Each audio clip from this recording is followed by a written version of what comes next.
Nos presentamos una vez más en tu presencia en oración, Padre Celestial, a través del único nombre que tenemos para orar, el nombre bendito y la persona de Cristo Jesús. Santo Dios, abrimos nuestro corazón como agua, como dice en el libro de Lamentaciones, para confesar nuestras flaquezas, nuestras debilidades, nuestros pecados. Todo, Padre, lo ponemos ante ti, pidiendo humildemente perdón, Señor, y que siempre, cada momento, nos renueves tu gracia, tu misericordia, para que podamos andar ante ti en integridad, Señor. Como dice el Salmo número 1, Padre, el varón que anduvo ante ti, Señor. Pero, Padre, en esta mañana hemos mencionado a nuestro hermano Félix Iberio, quien está hospitalizado, haciéndose unos chequeos médicos, se encuentra un poco mal de salud, Padre. Pedimos por él, Señor, por una sanidad total, una recuperación total, que la ciencia médica pueda determinar el problema que tiene y puedan tomar las acciones necesarias, Padre. Pero por sobre todo esto confiamos en tu intervención soberana, tu intervención divina, como el Dios sanador, el Dios creador del universo, para que tú puedas obrar, Señor, a favor de Félix, a favor de su familia y a favor de todos nosotros como hermanos en Cristo. Padre, también hemos mencionado la boda de ayer de nuestro hermano Ismael, nuestra hermana Alessandra. Pedimos bendiciones sobre ellos para que ellos puedan andar ante ti, sirviéndote cada día como lo han hecho hasta este momento. Padre, ahora que estamos iniciando el tiempo de la prédica, pedimos tu bendición, tu gracia, que tú nos ministres, que tú nos hables y que todos nosotros podamos salir reconfortados con tu santa palabra. Pedimos todo esto orando en Jesús. Amén, Señor. Amén. Estamos en el capítulo 1 de Hechos de los Apóstoles y hoy veremos el sermón número 3 de este capítulo número 1. Espero que todos tengan sus hojitas, sus apuntes de la prédica de esta mañana. Si alguien no tiene, puede alzar su mano porque los encargados tienen boletines para repartir. ¿Todos tienen? Bueno, nadie dice nada. Suponemos que todos tienen, ¿verdad? Todos tienen, ¿no? Ok, entonces, hoy día estamos en el capítulo 1 de Hechos. Ya hemos avanzado regular. Se puede decir que hemos avanzado la mitad del capítulo 1, donde estuvimos viendo básicamente la primera parte del capítulo 1, donde Cristo ha tenido un encuentro personal con los discípulos post-resurrección durante 40 días. Él les ha estado enseñando sobre el reino de Dios, dice la Biblia, y más que todo, Cristo se los llevó a los discípulos al norte de Palestina, al norte de Israel, se los llevó a la región de Galilea, donde estuvo con ellos, dándoles enseñanza amplia de la palabra de Dios y, como dije en su momento, sobre todo sobre el reino de Dios. Es por eso que cuando ya llega el día de la de la ascensión, cuando llega el día de la ascensión, en el versículo número 6, ellos le lanzan la pregunta, ¿no? Señor, le dice, ¿restaurarás el reino a Israel en este tiempo? O sea, ahora, en nuestro tiempo, en nuestro cronos, en el tiempo nuestro, en el tiempo que nosotros pensamos que tiene que ser el cronos.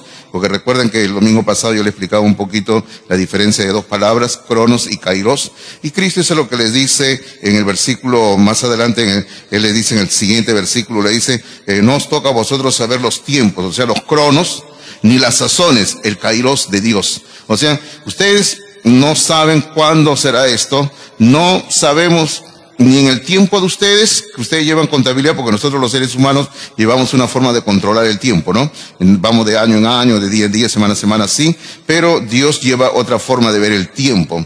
Para Dios no existe el espacio y el tiempo, Dios es el creador del tiempo, según Génesis capítulo 1, versículo número 1. Él creó el tiempo también, porque antes de Génesis 1:1 no existía el tiempo. Claro, es algo que nosotros no podemos entender, ¿no? ¿Cómo puede haber una época, una era sin tiempo? Pero había, pues, porque Dios creó el tiempo. Bueno, para Dios no existe el tiempo. Si aún todavía tuviéramos que hablar de profecía en esta mañana, y mire que me estoy yendo por las ramas, tendríamos que hablar de que cuando Dios da una profecía, Dios habla en tiempo presente, pero es una acción futura. Y uno se marea y no, pero dice, ¿cómo es futuro y presente? Y no entiendo, ¿no? Es que para Dios no existe el tiempo. Y Dios muchas veces a sus discípulos, a sus apóstoles, profetas, a los profetas, los llevaba en lo que nosotros llamaríamos hoy en día con la tecnología que tenemos, llamaríamos en un viaje en el tiempo, los llevaba. Y ellos escribían viendo lo que estaba ocurriendo en el futuro nuestro todavía adelante, y lo hablaban como un hecho ya realizado. O sea, para Dios, hermanos, es increíble cómo uno tiene que entenderle la mente de Dios. Para Dios el tiempo es algo único, ¿no? Es por eso que Dios le dice a ellos, a ustedes simplemente déjenlo en los tiempos y las sazones que el Padre puso en su sola potestad. O sea, sencillamente, ustedes, ni nadie de ustedes sabe cuándo será la instauración del reino. ¿Viene el reino? Sí, el reino viene, pero todavía no sabemos cuándo. Y por eso el Señor le dice, mientras que ustedes esperan el reino, les da la gran comisión que todos conocemos en el versículo 8, prediquen el evangelio, tienen que anunciar la palabra de Dios, empezando en Jerusalén, en Judea, en Samaria, y hasta lo último de la tierra, ¿no? Y mientras tanto le dice, o sea, pero mientras tanto, esperen, hagan esto, ¿no? Hermanos, sí que tenemos mucho por hacer hoy en día. Y el domingo pasado terminábamos hablando sobre la exhortación de los ángeles a los varones ahí presentes. Bueno, no solo los varones, sino la multitud presente ahí, porque habían hombres y mujeres. Y también es una exhortación para todos nosotros. ¿Cuál es la exhortación? En el versículo número 11, es en forma de pregunta. Dice, ¿no? Varones galileos, o sea, todos, ahí todos los que estaban presentes, hombres y mujeres, y todos ustedes, ¿por qué estáis mirando al cielo? Bueno, y continúa hablando los ángeles ahí. Pero, ¿qué tiene esto? Bueno, le acaban de decir a ellos que el reino viene más adelante, ¿sí? Pero ahora no, más adelante. Mientras tanto, les acaban de decir en el versículo 8, mientras prediquen la palabra comenzando en Jerusalén. Entonces el Señor se va, se pierde en las nubes, dice, ya no lo ven, pero ellos siguen mirando. Ya no lo ven, pero siguen mirando. Entonces los ángeles le dicen a ellos, ¿por qué estáis mirando al cielo? Una forma de decir, ¿por qué están perdiendo su tiempo? Cuando se les acaba de decir que el reino viene en el futuro y que ahora tienen un trabajo por hacer, predicar el evangelio. Y hermano, como yo le decía el domingo pasado, si ustedes tienen sus apuntes del domingo pasado, le decía, esta es una exhortación para nosotros, para que nos dediquemos a lo más importante que tenemos, la tarea más importante que tenemos todos nosotros es predicar la palabra de Dios, anunciar el mensaje de Dios, empezando en nuestra Jerusalén. Si lo llevamos a un microcosmos, nuestra Jerusalén sería en la casa donde usted vive, en el hogar donde usted vive, porque siempre vivimos con personas, con seres humanos, ¿verdad? Usted vive con personas, supongo. Entonces, si usted vive con personas, y también asumo que debe haber personas que no son todavía hijos de Dios, hijas de Dios, allí se tiene que empezar anunciando el mensaje de salvación. Allí, ese es su Jerusalén. Y luego vaya ampliándolo, los vecinos, los compañeros de la universidad, los compañeros del instituto, con quienes usted trabaja, del colegio, y siga ampliándolo. Y hermano, y tenemos una gran labor que cumplir, de hablar el evangelio a toda persona que nos rodea. Es por eso que no nos entretengamos mirando al cielo nada más. Sí, hay que estar atentos a la venida de Cristo, porque Cristo viene pronto, ¿verdad?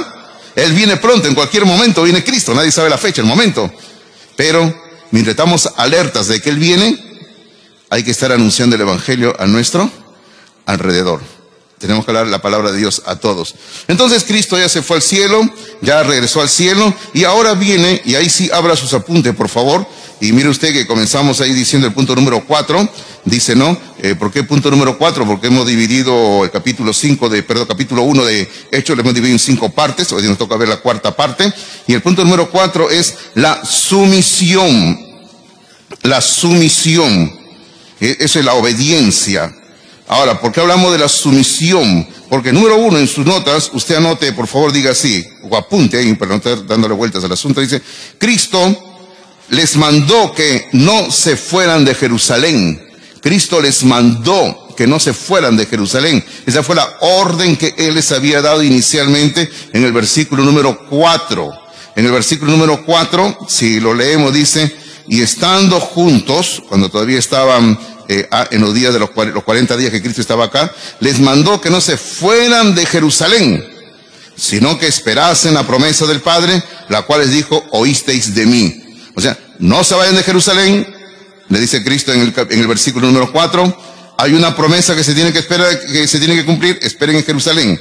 Entonces, ahí viene la sumisión, la obediencia al Señor, versículo 12.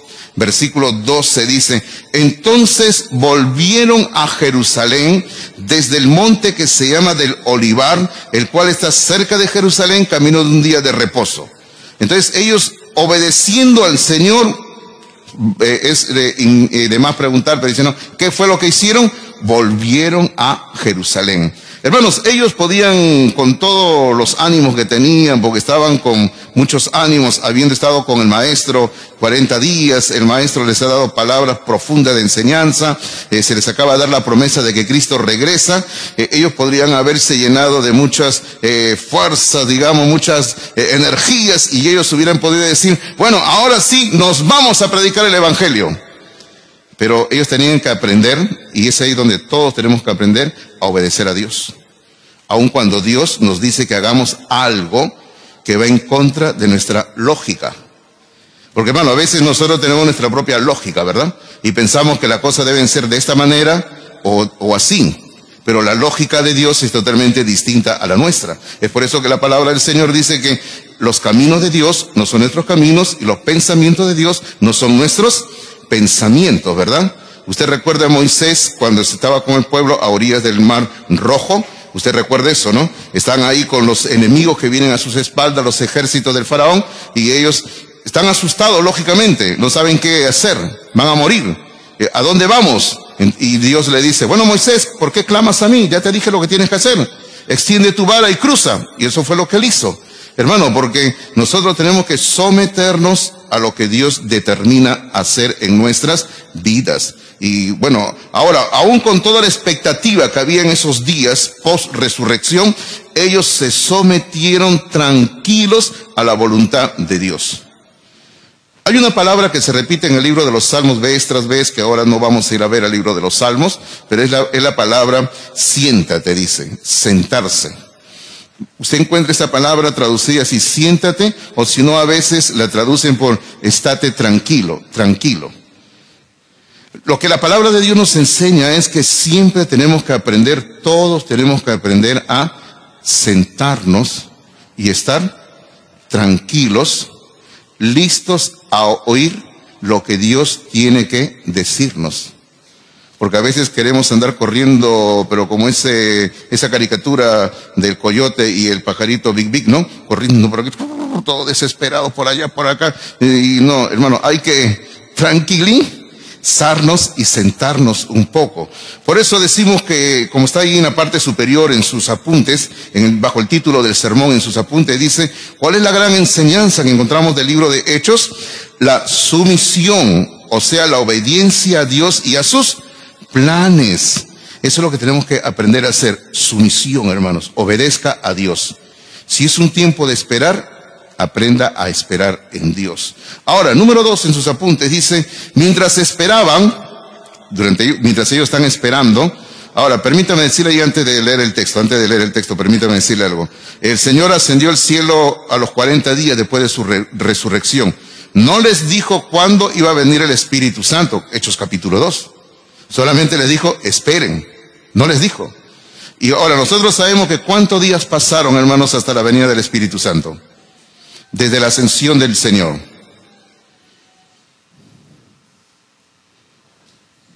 Voy a tomar mi agua, ¿ya? Por un pan con camote.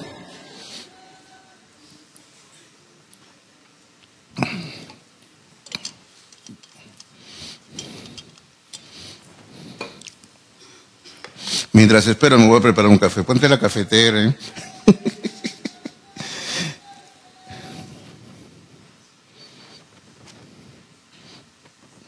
¿Qué es eso? ¿Qué es eso?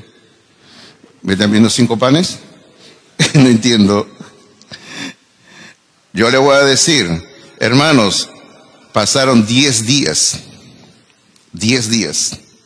¿Recuerda usted, solamente para hacer un poquito de memoria, desde la Pascua, cuando Cristo fue crucificado, hasta la fiesta de Pentecostés, Hechos capítulo 2, son 50 días. Desde la Pascua, cuando Cristo fue crucificado, hasta la fiesta de Pentecostés, capítulo 2 de Hechos, son 50 días. Pero el Señor estuvo con ellos 40 días. Entonces de ahí usted saque su cuenta, ¿no? Si el Señor se fue a los 40 días, ¿cuántos días faltaban para Pentecostés? 10 días. Entonces, ahora que el Señor se ha ido, ya, ahora ellos están quedándose solos Como digo, lógicamente ellos no sabían que iba a pasar 10 días más todavía. Ellos solamente sabían que había una promesa. Y durante ese tiempo de espera, mientras esperaban, ahí sí vamos a sus apuntes por favor, mientras esperaban, ponga así, perseveraban unánimes en oración. Mientras ellos estaban esperando el cumplimiento de la promesa divina de que venía el Espíritu Santo, ellos estaban perseverando unánimes en oración. Leemos el versículo número 13, por favor. El versículo número 13 dice así. Cuando ellos han regresado a Jerusalén, dice, y entrados subieron al aposento alto. Ya, permítame decir que este aposento alto se refiere a una área amplia, porque ahí se reunieron más de 120 personas en esta ocasión, que podría ser bien un segundo o un tercer piso, que generalmente se construía en las ciudades. Y por lo visto era una casa bien grande, por lo visto para que entre tanta gente, ¿no? Dice, y entrados subieron al aposento alto, donde moraban Pedro y Jacobo, Juan, Andrés, Felipe, Tomás, Bartolomé, Mateo, Jacobo, hijo de Alfeo, Simón el celote y Judas, hermano de Jacobo. Ahí estaban presentes estos apóstoles, 11 apóstoles, porque el número 12, en este caso Judas, ya no estaba, se había suicidado, como todos sabemos. Ahora, el versículo 14 dice, todos estos perseveraban unánimes, ahí está, estaban unánimes ¿en qué? En oración y ruego. Estaban dedicados a la oración, queridos hermanos, y al ruego. Estaban orando al Señor, estaban orando por muchas cosas, diversos asuntos que siempre tenemos que orar todos nosotros.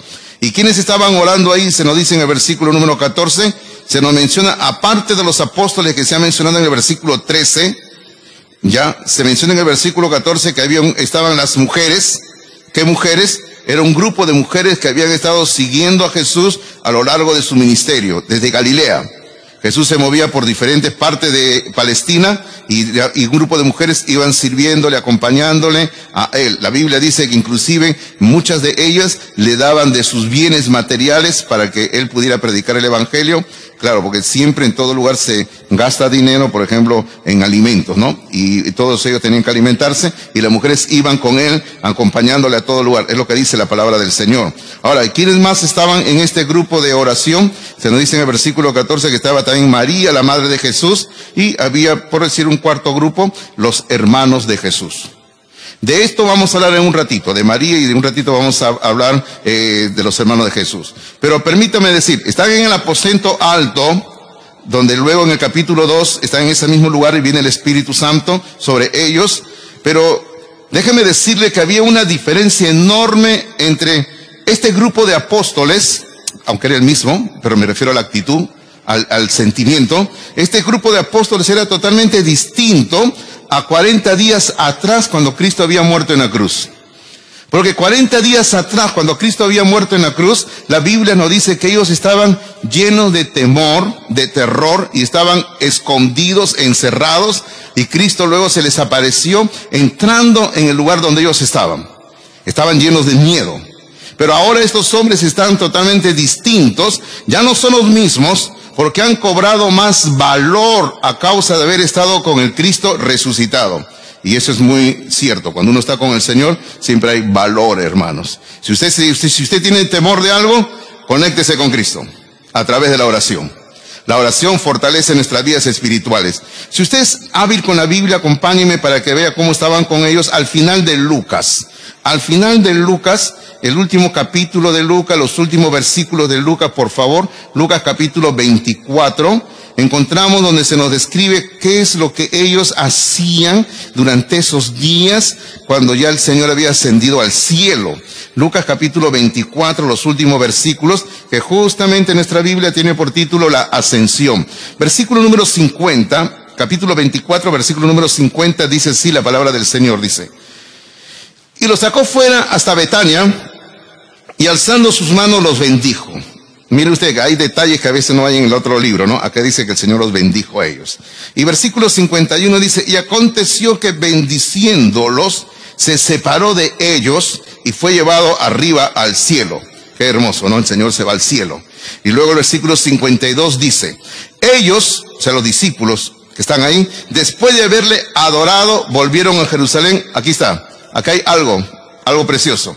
¿Qué es lo que volvieron a Jerusalén? ¿Con qué actitud? Dice, con gran gozo. Y todos sabemos que gozo es más que una alegría. Porque la alegría es una sonrisa, una risa momentánea que se puede ir por cualquier situación. Pero el gozo es algo que permanece y que no se va por nada de nosotros. Usted puede estar pasando la peor tribulación y está con gozo en ese momento. Ellos ahora se ha ido su maestro al cielo y están con gran gozo, dice la palabra del Señor. Y el versículo 53 nos dice todavía, miren cómo estaban ellos, dice, y estaban siempre en el templo. Qué bueno, en el templo de Jerusalén, estaban siempre en el templo.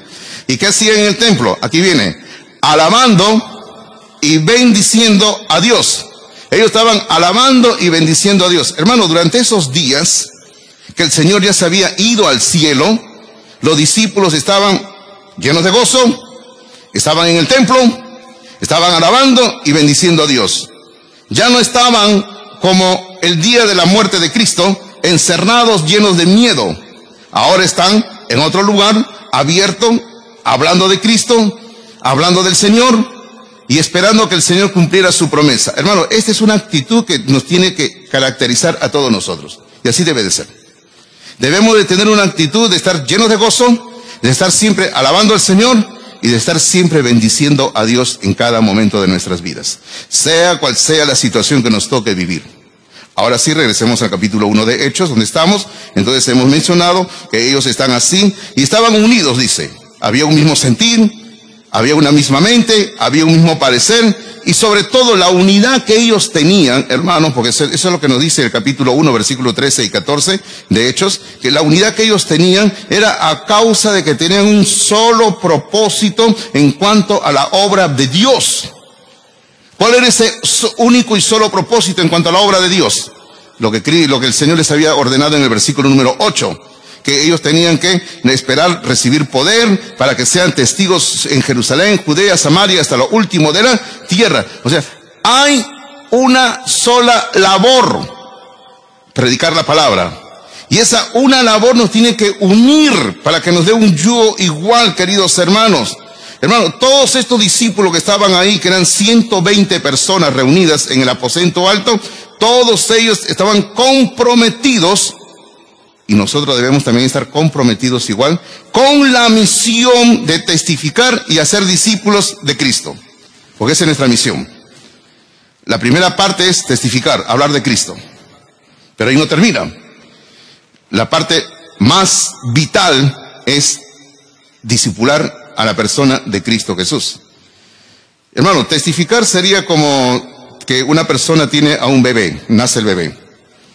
Bien, ha habido un tremendo esfuerzo, una gestación de meses, llega el momento del alumbramiento, que también no es fácil, nace la criatura, pero allí no termina, ¿verdad? Cuando algunos tienen su bebé acá en la iglesia, yo siempre les digo, bienvenido al club, le digo. ¿Por qué? Me dice, porque empezó tu trabajo para el resto de tu vida. Porque sabe algo. Bueno, las que son madres, los que somos padres ya abuelos, sabemos, ¿sí o no? Dígame usted, ¿el trabajo de ser madre, padre se termina? Nunca se termina. ¿Sí o no? Los hijos siguen junto a uno todo el tiempo, ¿verdad? Así crezcan, estén adultos, estén ahí 20, tantos años, siguen con uno, ¿verdad, hermanos? Como digo, a veces digo rápido lo que pienso, digo, ¿no? ¿Ya? Pero, hermano, nunca se termina el trabajo. Por eso le digo, el trabajo, honestamente, clave, por decir, no voy a decir importante, no voy a decir más importante, voy a decir clave es el hacer discípulos. Porque si no hacemos discípulos, hermanos, eso equivaldría a que una pareja tiene un bebé y lo abandona y lo dice, bueno, ya naciste, qué bueno, mira, tú te vas a llamar fulano de tal o fulana de tal y este es el Perú, bienvenida. Te dejamos aquí, toma tu leche, te dejamos un paquete de pañales para que te cambies, ¿ya? Chao. Hermano, no podemos hacer eso, ¿verdad? No podemos hacer eso. Pero, hermano, ganar un alma para Cristo y dejarlo ahí sería como eso. Usted agarra y lo deja ahí a la criatura y le dice, chao, cuídate, sobrevive como puedas. No se puede hacer eso. El trabajo más clave es el discipulado que se da en la iglesia local. Ese es el trabajo más grande. Y nosotros tenemos que aprender a esperar unidos en oración, queridos hermanos. Ahora, hace un momento yo les dije, en base a la lista de personas que estaban ahí presentes en el aposento alto, que le iba a hablar un poquito de, digamos, dos grupos. Bueno, uno no es un grupo, pero yo le llamo dos precisiones. Y primero, precisión número 1, en el versículo número 13, en el versículo 14 se menciona a María, la madre de Jesús. María, la madre de Jesús. Déjeme decirle así rápidamente, y no tiene que anotarlo porque voy a ir rápido, 6 cositas sobre María, la madre de Jesús. Lo primero que le quiero decir es esto. Es la última vez que en toda la Biblia se menciona a María.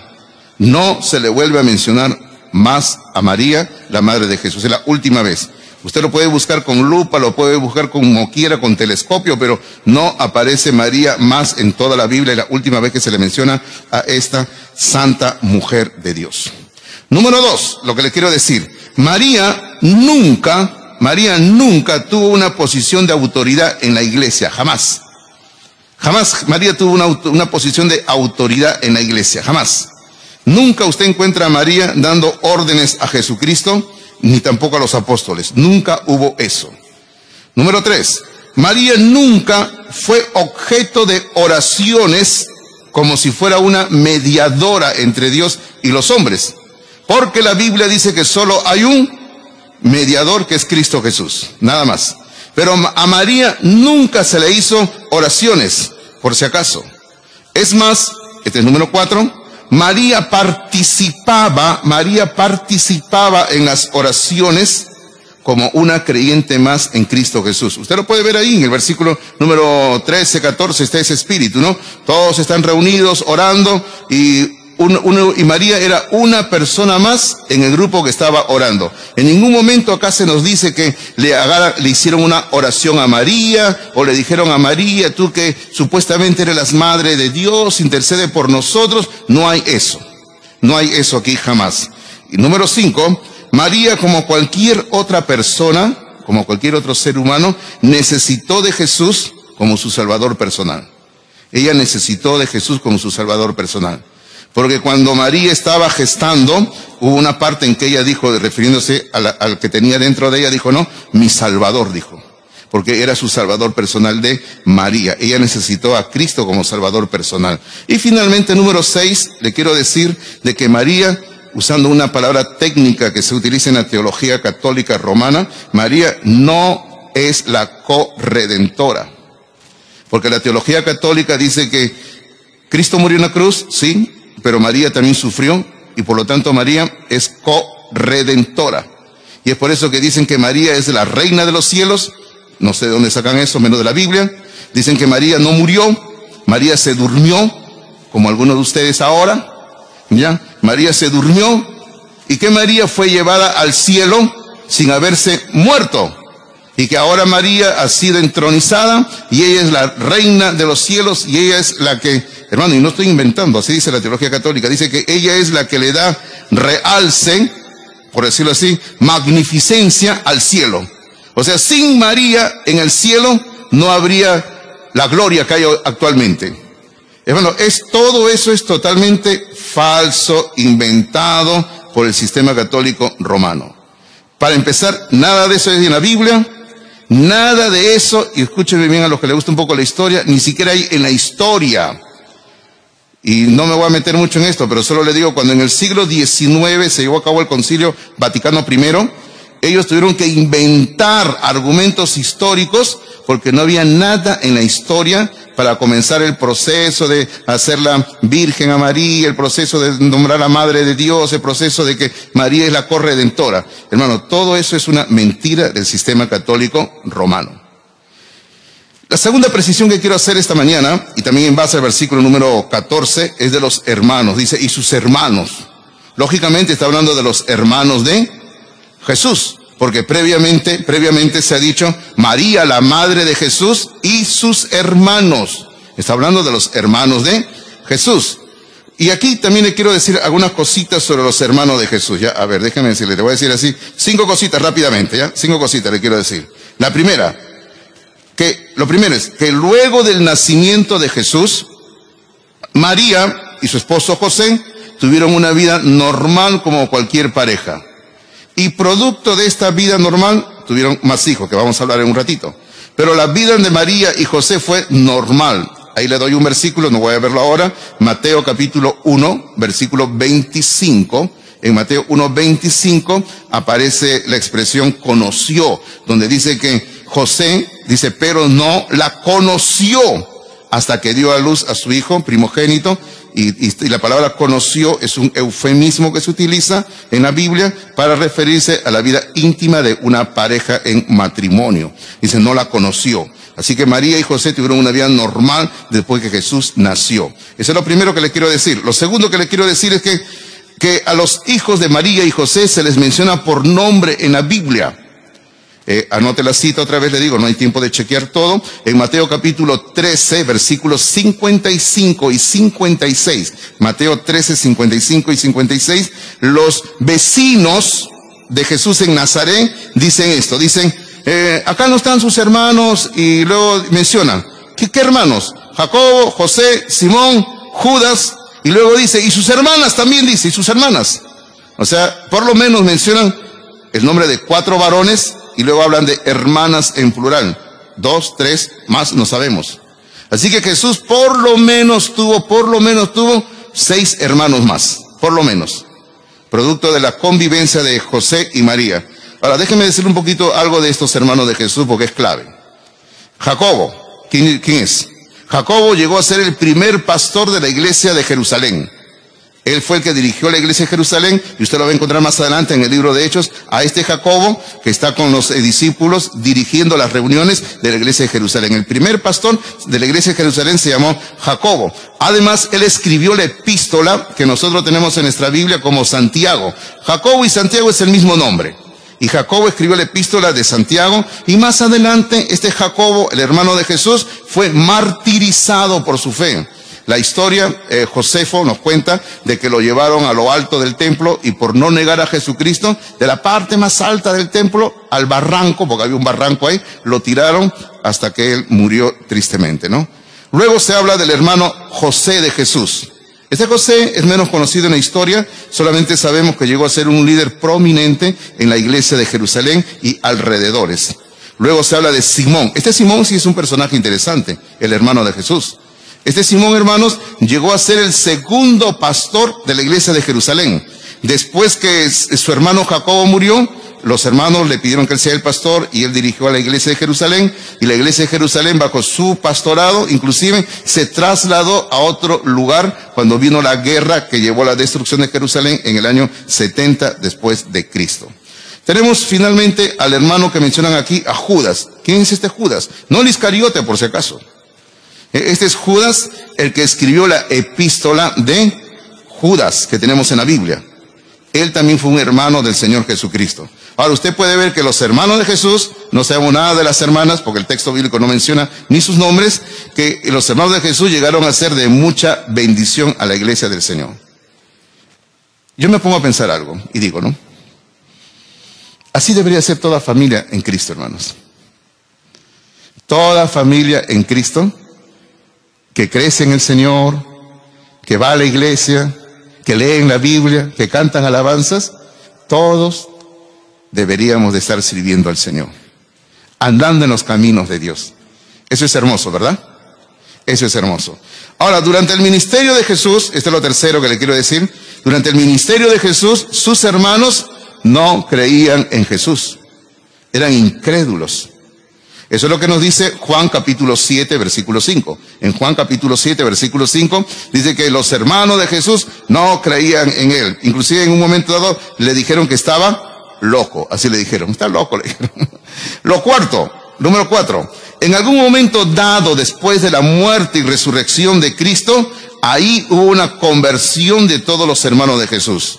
Hermano, lo cual se determina porque el primero de sus hermanos en convertirse fue Jacobo. Porque Jesucristo se le apareció a Jacobo. ¿Dónde dice eso? Primera de Corintios, capítulo 15, versículo número 7. Primera de Corintios, capítulo 15, versículo número 7. Se nos dice que el Señor, después de la resurrección, se le apareció a Jacobo, su hermano, y luego encontramos a los más hermanos de Jesús que están ya convertidos. Y finalmente, lo quinto y último que le quiero decir es lo siguiente, que lo más importante que tenemos que aprender de todo esto es que la afirmación católica romana de la virginidad perpetua de María es una total falsedad, es una total mentira. Yo le quiero decir de que nosotros respetamos a María como una sierva de Dios, al igual como podemos respetar, que le digo, no, a otras mujeres que hay en la Biblia o a otros varones que hay en la Biblia, que se menciona. Aún todavía hay momentos en que cuando predicamos la Biblia los estudiamos. Por ejemplo, cuando llega el Día de la Madre, qué mejor ejemplo de una madre que María. Pero hermanos míos, eso nunca debe llevarnos a ponerle adoración a María, o ponerle velitas a María, o decir que María es una virgen perpetua. Hermano, María no era una virgen perpetua, porque ella, después que nació su hijo Jesús, tuvo una vida normal con José, y producto de esta relación tuvieron más hijos. Entonces, hay que ver lo que la palabra de Dios dice, ¿verdad? Ok, vamos a la quinta y última parte del sermón, por favor, rápidamente, que el tiempo se nos está agotando. Y lo quinto es que ahora llegamos a un reemplazo. ¿Qué reemplazo? Bueno, primero viene, número uno, la explicación, porque tiene que haber una explicación, pues si se va a dar un reemplazo. Leamos el versículo 15 al 20, por favor, rápidamente. Ya no podemos entrar en muchos detalles entre lo que quisiéramos, el tiempo corre. Versículo 15 al 20 dice: en aquellos días, Pedro, y otra vez repetimos, ¿no? ¿A qué se refieren aquellos días? Esos 10 días que están después de la ascensión del Señor y antes de la venida del Espíritu Santo. Hemos hablado que habían 10 días, ¿verdad? Entonces dice, en aquellos días, Pedro se levantó en medio de los hermanos, y los reunidos eran como 120 en número, y dijo: varones hermanos, era necesario que se cumpliese la escritura en que el Espíritu Santo habló antes por boca de David, acerca de Judas, que fue guía de los que prendieron a Jesús. Y era contado con nosotros y tenía parte en este ministerio. Este pues, con el salario de su iniquidad, o sea, con las monedas que le dieron los sacerdotes, se refiere, con el salario de su iniquidad, adquirió un campo y cayendo de cabeza, se reventó por la mitad y todas sus entrañas se derramaron. Ahí permítanme hacer una precisión, ¿eh?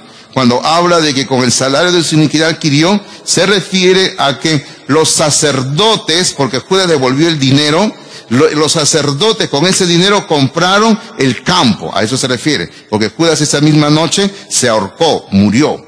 Y luego dice el versículo número 19, dice, y fue notorio a todos los habitantes de Jerusalén, de tal manera que aquel campo se llama en su propia lengua Aceldama, que quiere decir campo de sangre. Versículo 20 dice, porque está escrito en el libro de los Salmos, sea hecha desierta su habitación y no haya quien more en ella, y tome otro su oficio. Hermanos, era necesario reemplazar a Judas. Y usted dirá, ¿y por qué, pastor, era necesario? Porque el número 12, algunos dicen es número de suerte, dice, ¿no? Es un número de suerte, pastor. No se trata porque sea un número de suerte. ¿Por qué, hermano, tenían que reemplazar a Judas Iscariote? Porque el Señor dijo de que en el reino, en el futuro, Él va a poner 12 tronos donde se van a sentar 12 apóstoles para juzgar. Y en ese momento solamente habían 11. Ahora, el asunto no era que Judas había muerto, sino que este hombre, con lo que había hecho, se había declarado una persona no grata, por decirlo así. Además, por lo que vamos a leer en un momento, él se había ido a su propio lugar, que es el infierno. Así que no era parte del pueblo de Dios, Judas. Entonces, ahora tienen que nombrar a uno más. ¿Para dónde está eso de que el Señor va a poner 12 tronos en el reino? Anote la cita, Mateo capítulo 19, versículo número 28.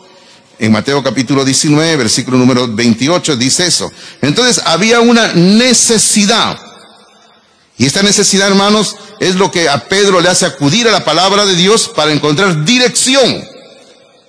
Y eso es lo que siempre tenemos que hacer nosotros, acudir a la palabra de Dios para encontrar dirección.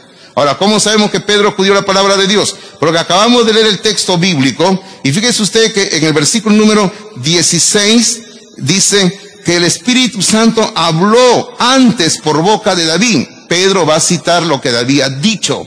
Y luego Pedro va a citar en el versículo número 20 al libro de Salmos. El libro de Salmos. Entonces Pedro necesitaba dirección para saber qué hacer y qué hacer todos. Y la única manera, el único lugar donde encontrar dirección, hermanos, es en la palabra de Dios. Y ese fue, yo recuerdo el consejo que hace muchos años me dio un sabio hombre de Dios, donde yo, en un momento dado, ¿no? Cuando estaba en mi juventud, yo le decía, no, hermano, ¿cómo debo conocer realmente la voluntad de Dios? Y él me dijo, lee la Biblia, lee la palabra de Dios, lee,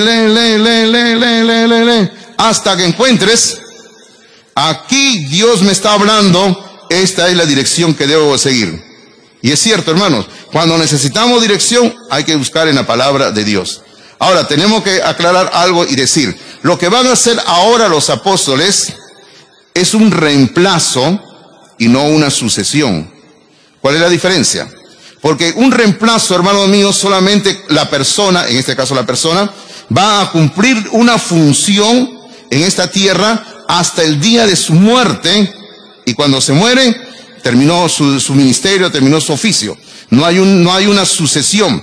Por ejemplo, más adelante, en el libro de Hechos, vamos a encontrar un apóstol que muere. El apóstol Jacobo. No el hermano de Jesús, sino el apóstol Jacobo. Ya, porque el hermano de Jesús no llegó a ser apóstol, por si acaso. Entonces encontramos que Jacobo muere a espada, dice la Biblia, y en ningún momento los apóstoles se reunieron diciendo, más adelante, Jacobo ha muerto, ahora vamos a buscar una persona que lo reemplace o lo suceda. No hay eso, hermanos. Solamente en el caso de Judas, porque Judas, al haber traicionado al Señor, manifestó claramente que él no era parte del pueblo de Dios y necesitaban nombrar a un nuevo apóstol de Jesucristo. Ahora, sin embargo, y otra vez tenemos que hacer referencia, aunque no quisiéramos, que en el sistema católico romano se enseña claramente de que tiene que haber una sesión ininterrumpida e indefinida del cargo apostólico, sobre todo en la cátedra de San Pedro, ¿no? Usted me entiende. El sistema católico romano habla de que Pedro, dicen ellos, estuvo en Roma. No hay pruebas históricas de que Pedro estuvo en Roma, por si acaso. Ni bíblicas, ni históricas, no hay. Y no vamos a meternos en ese asunto, pero no hay pruebas. Y mucho menos hay prueba de que Pedro murió en Roma.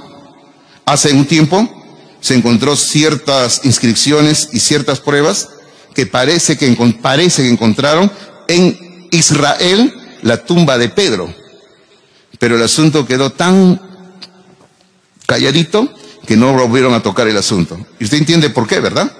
Porque supuestamente Pedro murió en Roma y sus huesos están en Roma, y la Iglesia Católica, literalmente el Vaticano está construido sobre los huesos de Pedro. Ahora, ¿y qué sería que la arqueología descubre y diga, no, lo acabamos de encontrar en Israel? Todo el sistema católico se viene por los suelos. Pero hermano, no existe ninguna prueba de que Pedro murió en Roma. Hermano, Pedro jamás fue nombrado como la roca sobre la cual está edificada la iglesia, porque la roca es Cristo. Hermano, la enseñanza católica romana sobre el papado es totalmente falsa. Fíjese que hemos hablado de 3 enseñanzas católicas romanas esta mañana.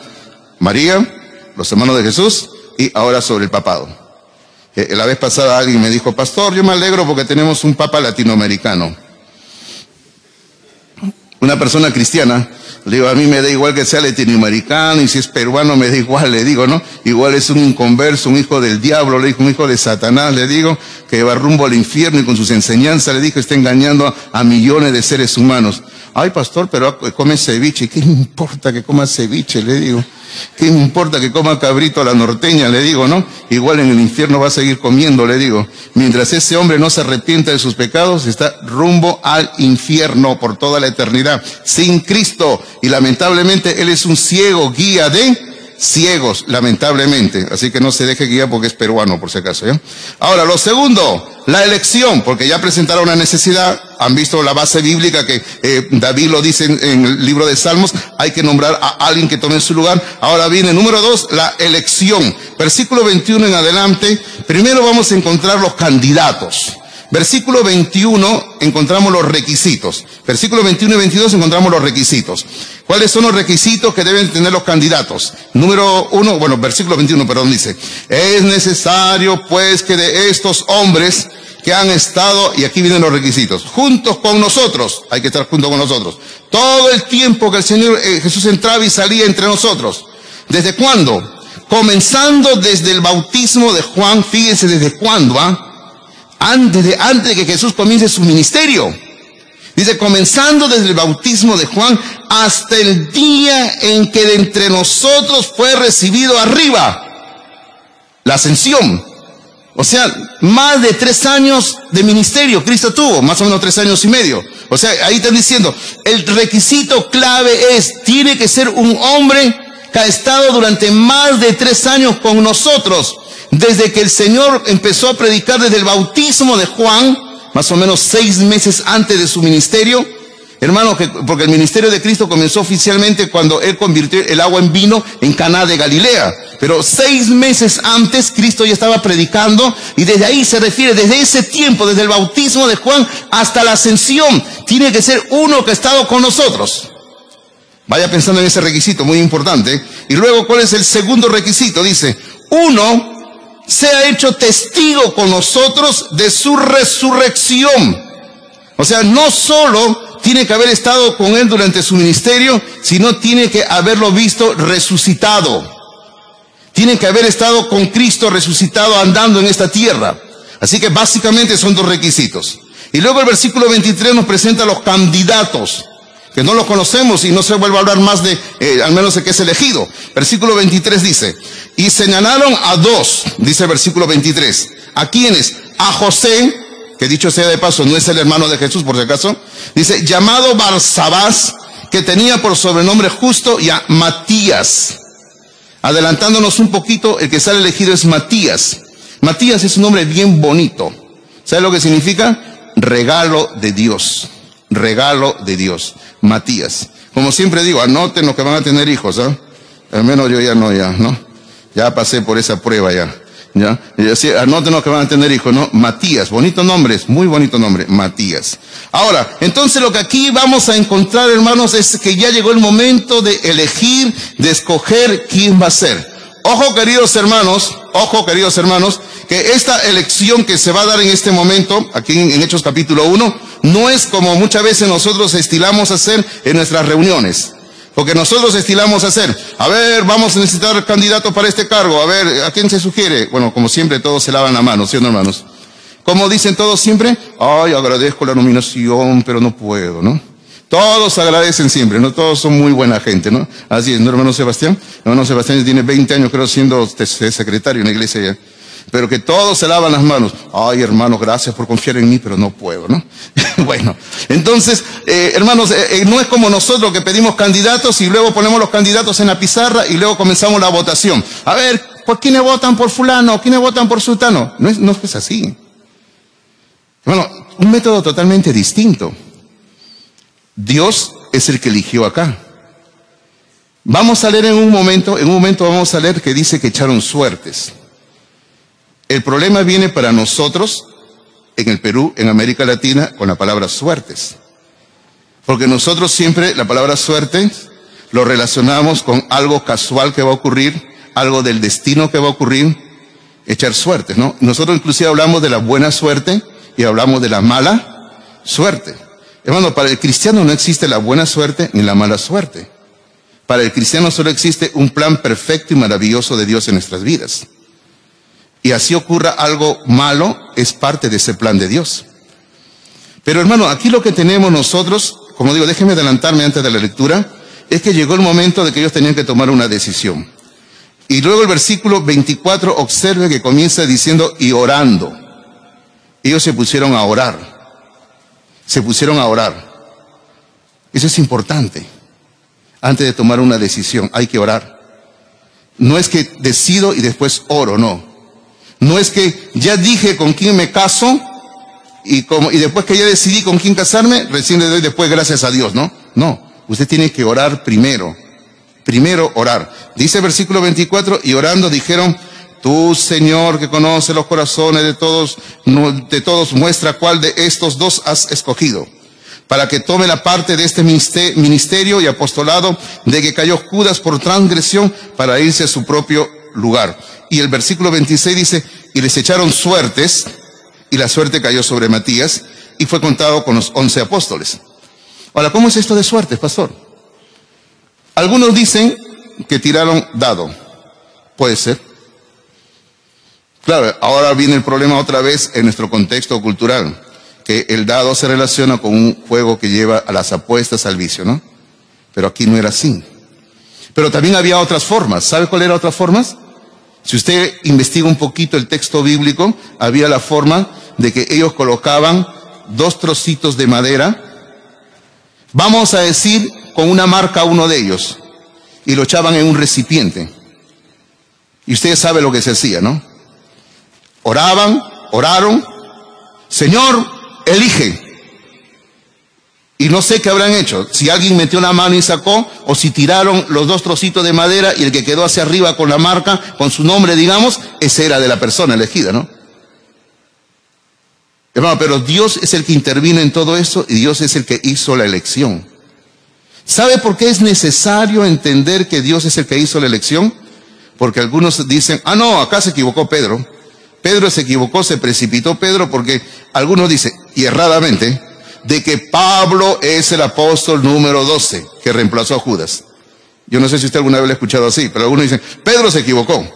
No, Pedro no se equivocó en ningún momento. Ahora, no es que Pedro sea infalible. Pedro estaba actuando bajo la guía de Dios. Además, si usted mira, observe rápidamente, se me acaba ya el tiempo, de alquiler del púlpito, como siempre digo. Mire usted, observe las últimas palabras del versículo 2, Está hablando de Jesucristo, dice, a los apóstoles que había escogido. Observe que el capítulo 1 de Hechos comienza con la palabra escogido. Apóstoles que tú has escogido. Y luego, finalizando ya el capítulo 1, el versículo 24, orando para que el Señor haga la elección, mire, dice, muestra cuál de estos 2 has escogido.